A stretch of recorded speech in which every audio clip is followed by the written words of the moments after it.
Hello everyone, welcome back to my channel Susmita exclusive. চলে এসেছি আরও একটা নতুন ভিডিও নিয়ে। থাম্বনেলটা দেখেই তোমরা একটু কনফিউজ হয়ে গেছো নিশ্চয়ই যে মাংস দিয়ে চা। হ্যাঁ, এই রেসিপিটাই আজকে দেখাবো। আজকের রেসিপি হচ্ছে গোলবাড়ির স্পেশাল চিকেন কষা। তো আমি এখানে চিকেন নিয়েছি, আর এখানে দিয়ে দিলাম লঙ্কা গুঁড়ো, হলুদ গুঁড়ো, দিয়ে দিচ্ছি পরিমাণ মতো নুন, আর দিয়ে দেবো টক দই। এর মধ্যে আরও কিছু অ্যাড করব। তো যেটা অ্যাড করব এখানে আদা রসুন আর কাঁচা লঙ্কার পেস্ট, সেটা আমি এখন মিক্সিতে বেটে নিচ্ছি। নেওয়ার পর পেস্ট হয়ে গেলে আমি ওই ম্যারিনেশনের মধ্যে দিয়ে দেব 2 চামচ মতন আদা রসুন বাটা আর কাঁচা লঙ্কার এই পেস্টটা দিয়ে ভালোভাবে মাখিয়ে কিছুক্ষণ ফ্রিজে রেখে দেব। প্রায় 1-1.5 ঘন্টা রাখলেই হবে। দেখো ম্যারিনেশনটা হয়ে গেছে। তো আমি এটাকে এখন রেখে দিলাম 1-1.5 ঘন্টার জন্য ফ্রিজে। এখানে নিয়েছি পেঁয়াজটাকে একদম কুচি কুচি করে নিয়েছি। ওভেনটা অন করে কড়া বসিয়ে এখানে দিয়ে দিচ্ছি আমি এখন সর্ষের তেল। স্টেপ বাই স্টেপ পুরো ভিডিওটা দেখবে সবাই, একদম স্কিপ করবে না। যদি পুরো ভিডিওটা দেখো আর এইভাবেই বানাও, তাহলে আমি গ্যারেন্টি দিতে পারি যে মাংসটা কিন্তু অসাধারণ খেতে হবে। এটা আমি নিজের টেস্ট করে তোমাদেরকে বলছি। এখানে আমি তেলটা দিয়ে দিয়েছিলাম। তেলটা গরম হওয়ার পর আমি পেঁয়াজ কুচিগুলো দিয়ে দিচ্ছি। পেঁয়াজের আমি বেরেস্তা বানাবো, তো সেই জন্য পেঁয়াজটা যাতে লালচে ভাব আসে ততক্ষণ অবধি আমাকে একটু হালকা খুন্তি দিয়ে নাড়াচাড়া করতে হবে। আমি দেখাচ্ছি তোমাদের কালারটা কীরকম আসবে পেঁয়াজের। হালকা নাড়াচাড়া করতে করতে দেখো পেঁয়াজের গায়ে লালচে ভাবটা এসে গেছে।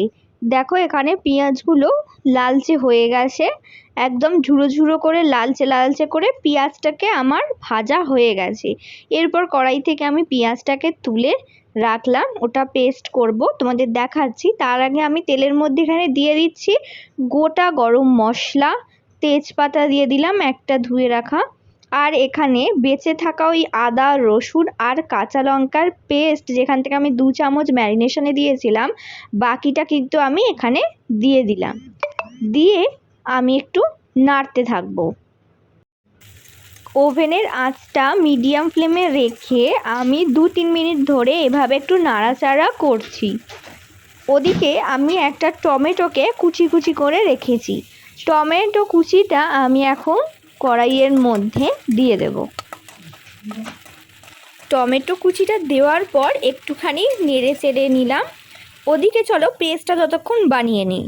এখানে মিক্সিতে আমি পেস্টটা তৈরি করি।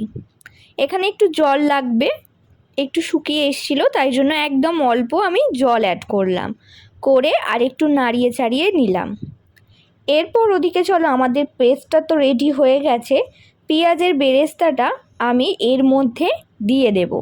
কালারটা ভীষণ সুন্দর এসছে, আমি দেখাচ্ছি মিক্সিতে বাটার পর এই পেঁয়াজের বেরেস্তার কালারটা কি সুন্দর এসছে। দেখো দেখো পুরো কালচে ভাবটা এসে গেছে। আমি এখান থেকে পেঁয়াজের বেরেস্তাটা কড়াইয়ের মধ্যে দিয়ে দিচ্ছি। পেঁয়াজের বেরেস্তাটা দেওয়ার পর আমি আবারও কিন্তু ভালোভাবে মিশিয়ে নিয়েছি, ভালোভাবে কষিয়েছি জিনিসটা। আমি প্রত্যেকটা জিনিসই অ্যাড করার পর আমি ভালোভাবে জিনিসটা কষিয়ে নিয়েছি, সেই জন্য আমার টেস্টটাও কিন্তু মাংসের ভীষণ ভালো ছিল।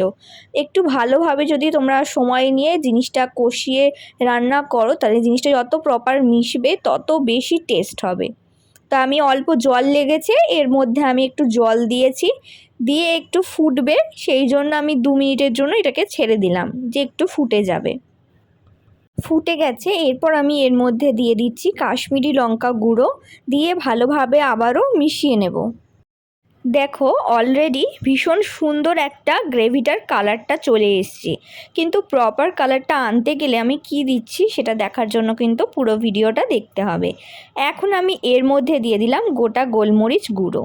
অন্য ওভেনে বসিয়ে নিয়েছি একটা সিলভারের বাটি, দিয়ে দিচ্ছি পরিমাণ মতো সর্ষের তেল, আর এর মধ্যে দেব নুন আর হলুদ, দিয়ে ডুমো ডুমো করে কেটে রাখা আলুগুলোকে আমি একটু ভেজে নেব। তোমরা চাইলে এই রেসিপিটা বানানোর সময় আলু দিতেও পারো, আবার নাও দিতে পারো, এটা অপশনাল। ওদিকে আমি ম্যারিনেশন করা মাংসের বাটিটা বার করে রেখেছি, 2 মিনিট বার করে রেখেছি ফ্রিজ থেকে। তারপর কিন্তু আমি এক এক করে মাংসের পিসটা দিয়ে দিচ্ছি কড়াইয়ের মধ্যে। আর যে গ্রেভিটা পড়ে রইল সেটা কিন্তু আমি এখন কড়াইয়ের মধ্যে দেব না, ওটা আমি পরে অ্যাড করব, আর তোমাদের দেখাচ্ছি আমি ওটা কখন অ্যাড করি। এদিকে আমি বসিয়ে দিয়েছি একটা ছোট বাটি, দিয়ে দিয়েছি অল্প জল। জলটা একটু উষ্ণ গরম হয়ে গেলেই এর মধ্যে দিয়ে দিলাম চা পাতা। হ্যাঁ, মাংস দিয়ে চা খাওয়ার টাইমটা চলেই এসছে, তো চাটা ফুটে যাক। ওদিকে আমি মাংসের পিসগুলো একটুখানি গ্রেভির সাথে ভালোভাবে মিশিয়ে নিই, নাড়াচাড়া করে নিই। দেখো কালারটা অলরেডি কিন্তু সুন্দর চলে এসছে। আরও প্রপার কালারটা আনতে হলে কিন্তু আমাদের ট্রিক আছে একটা, সেই ট্রিকটা কিন্তু ব্যবহার করতে হবে। তো সেটা কি, সেটা তোমাদের আমি একটু পরেই জানাচ্ছি। ওদিকে দেখি আমার চা পাতাটা ফুটে গেল কি না। চলো, চা পাতাটা ফুটতে শুরু করে দিয়েছে। ওদিকে মাংসটা কষাচ্ছিলাম, মাংসটাও অল্প অল্প করে ফুটতে শুরু করেছে। এর মধ্যে আমি এখন দিয়ে দিচ্ছি গরম মশলার একটু গুঁড়ো। গরম মশলা গুঁড়োটা দেওয়ার পরও কিন্তু আমি ভালোভাবে নাড়াচাড়া করে মিশিয়ে নিচ্ছি। এদিকে নিয়ে নিয়েছি জায়ফল আর জয়িত্রী গুঁড়ো করার জন্য। দেখো কতটা পরিমাণ নিয়ে নিলাম, ভালোভাবে কিন্তু গুঁড়ো হয়ে গেছে। এটা এখন অ্যাড করব না, এটা পরে অ্যাড করব, এটা গুঁড়ো করে রেখে দিলাম। এখন আমি কড়াইয়ের মধ্যে দিয়ে দিচ্ছি ম্যারিনেশন করা যে গ্রেভিটা ছিল সেই গ্রেভিটা দেওয়ার পরও ভালোভাবে নেড়ে চেড়ে আমি মিশিয়ে নেব। তারপর এর মধ্যে আমি দিয়ে দেব আগে থেকে ভেজে রাখা আলুগুলো দিয়ে কিছুক্ষণ নাড়াচাড়ার পর এটাকে আমি 5 মিনিটের জন্য ছেড়ে দিয়েছিলাম। 5 মিনিট পর দেখি ফুটতে শুরু করে দিয়েছে। এরপর এর মধ্যে আমি দিয়ে দেব আগে থেকে ফুটিয়ে রাখা চায়ের জলটা। এটাই হলো আজকের রেসিপির মেন ট্রিক।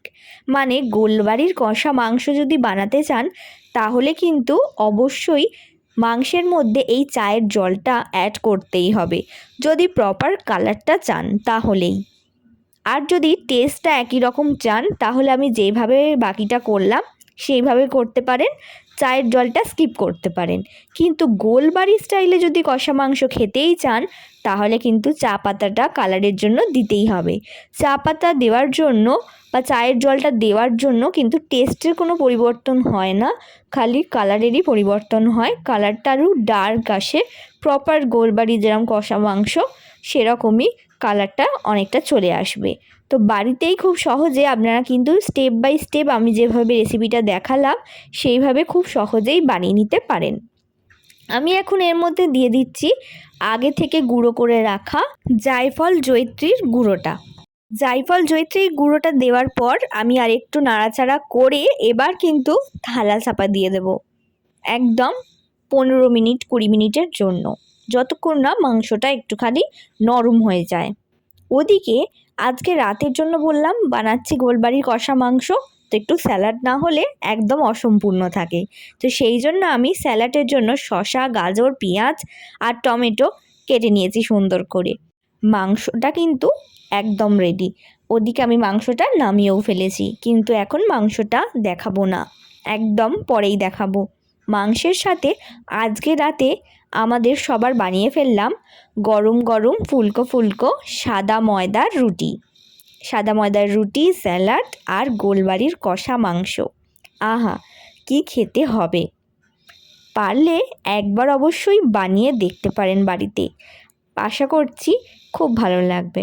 আর আজকের ভিডিওটা যদি ভালো লেগে থাকে তাহলে লাইক, শেয়ার আর কমেন্ট করতে একদম ভুলবেন না। আর যদি চ্যানেলে নতুন হয়ে থাকেন তাহলে চ্যানেলটা সাবস্ক্রাইবও করে দিতে পারেন আরও নতুন নতুন ভিডিও দেখার জন্য। এদিকে মাংসটা আমি নামিয়ে ফেলেছি, কালারটা কিন্তু অসাধারণ এসেছে, আর টেস্টটা কি বলবো, বলার কোনো বাক্য নেই। এই যে আমি প্লেটে এখন সার্ভ করে নিয়েছি গোলবাড়ির কষা মাংস, গরম গরম সাদা ময়দার রুটি আর স্যালাড।